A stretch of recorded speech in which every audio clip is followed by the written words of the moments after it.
toujours sur le stand Nissan Manga, regardez, j'ai trouvé Goldorak, mais un Goldorak tout en cuir, hein, un peu spécifique ce Goldorak. Donc c'est monsieur Papa Cosplay qui est là. Papa Cosplay, bonjour. Enchanté. Ah, on va peut-être retirer le casque. Hein. Ah, mais en plus il est beau gosse. En plus c'est le début de la journée, ça va, je suis pas encore coulant de partout, on est parfait. Donc Papa Cosplay, bonjour. Bonjour. Enchanté. Alors, enchanté. Moi quand je t'ai vu arriver hier là-haut, très sincèrement, j'ai bloqué, j'ai halluciné. Je me suis dit, mais mon Dieu, c'est quoi cette chose? Superbe. Donc, toi, tu es cosplayer professionnel? Si on veut, j'imagine, oui, probablement. Bon, quand on voit la qualité du travail, on se doute que oui. Et tu travailles le cuir? Je travaille le cuir, effectivement. Donc là, vous avez un Goldorak tout cuir. Il a fallu combien de vaches pour...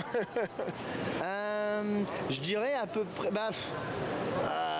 on va dire 5 vaches. Non, moi je tiens vraiment à féliciter ton travail parce que c'est vrai que en fait, quand on voit du cosplay, généralement, ça reste du carton ou du PVC ou du tissu, mais là, c'est une matière noble déjà, c'est vraiment beau, il y a vraiment des rivets de partout. Et moi, j'ai tout de suite reconnu l'influence d'une certaine figurine. Si vous regardez surtout ces parties-là, c'est le King Arts, hein, clairement, c'est l'influence. C'est vrai. Je suis tombé sur cette figurine assez dark, du coup assez noire, où les couleurs étaient vraiment assez sympas et surtout les détails qu'ils avaient rajoutés justement dans les épaulières et autres, parce que le défi avec Goldorak, c'était de me dire comment je vais réussir à faire une armure assez sérieuse avec un design quand même qui date des années 70 et des robots qui étaient pour les dessins animés, pour pouvoir l'animer correctement, c'était quand même des designs assez simplistes. Donc comment faire un truc assez sympa, et justement cette figurine là était assez bien foutue, quoi. Parce que c'est ça qui est intéressant, qu'on pense pas nous quand on voit un cosplay, c'est que les gars, faut qu'ils pensent à comment ils vont marcher avec, comment ils vont l'animer, comment vont se passer les articulations. Et ça, c'est assez balèze au final. Ouais, au niveau des articulations, par exemple, on le voit au niveau des bras, je vais pas avoir juste le gantelet et l'épaulière, je vais avoir une partie du bras au milieu pour articuler. La jambe, c'est pareil. Sur Goldorak, en général, il a les tibias bleus qui montent assez loin, puis après, il va avoir la cuisse en gris métallisé. Et donc, je vais avoir une jonction entre les deux, avec une autre couleur, simplement parce qu'il faut le rajouter, donc il faut voir un petit peu comment on va intégrer les mouvements pour pouvoir bouger, quoi. Et ce qui est impressionnant aussi dans ton armure, c'est les détails. Alors, je prendrai des photos après pour que vous voyez bien, mais ça s'appelle comment? C'est poinçonné, c'est ça? Alors en cuir, on parlera de repoussage pour repousser le cuir pour mettre des détails. Et effectivement, c'est des petits tampons, on appelle ça des matoirs, mais ça revient à des tampons qu'on va taper sur le cuir une fois qu'il est mouillé pour que le cuir garde l'impression du tampon, du matoire. Et là, je peux vous dire qu'il y a du tampon de partout, hein. C'est vraiment au niveau des lames du fulgure point, au niveau de tout, c'est vraiment un travail de folie. Combien de temps ça t'a pris pour arriver à un résultat comme ça?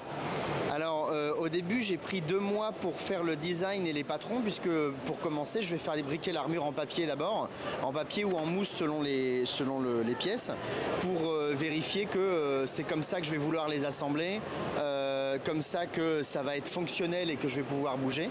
Et une fois que j'ai fait ces 2 mois-là, j'ai passé 3 mois pour la fabriquer. J'ai passé 2 mois vraiment pour fabriquer toutes les pièces en cuir et 1 mois entier pour l'assembler. Au final, moi j'hallucine parce que c'est très peu. Je trouve que c'est très peu. Là, on a parlé de l'aspect du temps, mais c'est du cuir. L'aspect financier d'un cosplay comme ça, alors on va pas compter les heures parce que ça reste, même si tu es d'un niveau professionnel, tu sais, ça reste une passion, mais en termes de coûts bruts.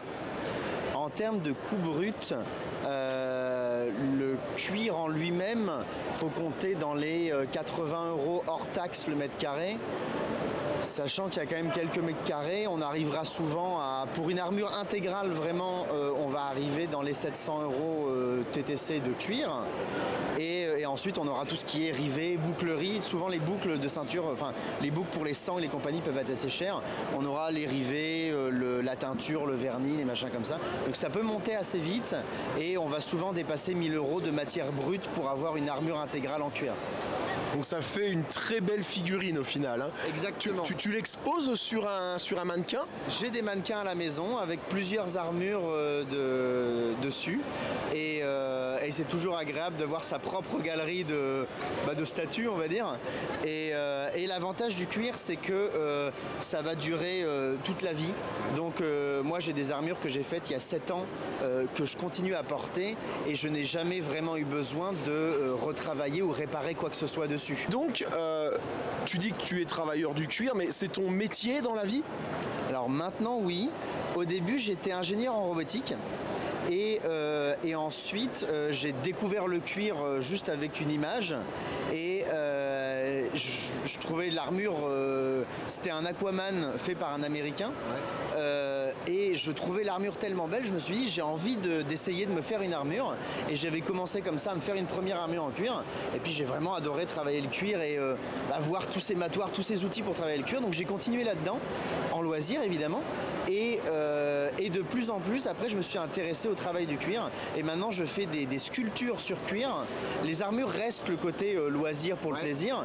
Mais maintenant je fais des sculptures sur cuir. Et donc je me suis réorienté et maintenant je suis travailleur du cuir à plein temps. Bah écoutez, c'est formidable parce que moi aussi j'ai découvert le cuir dans des films, mais c'était pas pareil, c'était pas vraiment pareil. Bah écoute, je pense avoir fait le tour des questions, je te remercie vraiment, félicitations vraiment encore une fois pour ton travail. Il y a aussi tout un travail d'impression 3D, bien entendu, comme on peut le voir. Il y en a toujours un petit peu pour certaines pièces. En général, l'impression 3D va être sympa pour permettre d'avoir des mécanismes dans des armures, parce que ça en cuir, les mécanismes, c'est pas possible.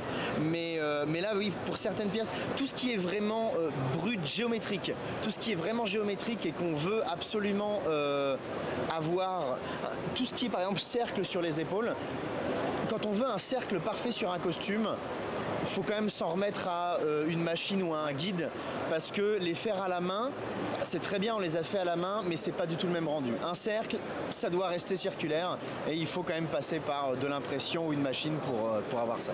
D'accord. Papa Cosplay, où est-ce qu'on peut te retrouver, où est-ce qu'on peut te suivre, où est-ce qu'on peut te follow? Sur Facebook et Instagram. Alors je sais que Facebook n'est plus à la mode, mais moi ça me permet de mettre des albums entiers où je mets les photos de fabrication du costume. Ça c'est intéressant. Comme ça les gens peuvent revoir toute la fabrication du costume de A à Z dessus. Donc sur Insta ce sera plutôt quelques photos du costume ou des conventions ou des trucs comme ça. Bah écoute, je te remercie vraiment pour tout ça, le temps accordé, pour ton travail aussi, c'est formidable. Merci beaucoup de m'avoir reçu. J'étais super content de voir comment toute la hype actuelle qu'il y a autour de Goldorak, puisque moi j'ai fait ce costume là il y a plus de 10 ans en grillage et en papier pour un carnaval en fait, et donc depuis que j'ai découvert le cuir, je me suis dit un jour il faudra que je le refasse. Et l'année dernière il y a eu la BD de Goldorak qui est sortie, qui est très bien, et du coup ça m'avait donné envie de me dire c'est maintenant que je vais le refaire, c'est maintenant l'anniversaire, c'est maintenant qu'il faut le refaire. Et en venant à Japan Expo, je pensais pas qu'il y aurait autant de choses en plus autour de Goldorak, comme l'exposition, les figurines, le stand ici. La BD Dynamic Heroes disponible chez Isan Manga avec la suite des aventures. Donc je suis agréablement surpris de voir que ça s'est pas arrêté juste à la BD anniversaire et qu'il y a plein d'autres trucs autour, quoi. Et merci bien. Merci beaucoup, et puis du coup bonne continuation. Merci à toi aussi. Et surtout n'oubliez pas, plus d'abonnés, c'est plus d'impact.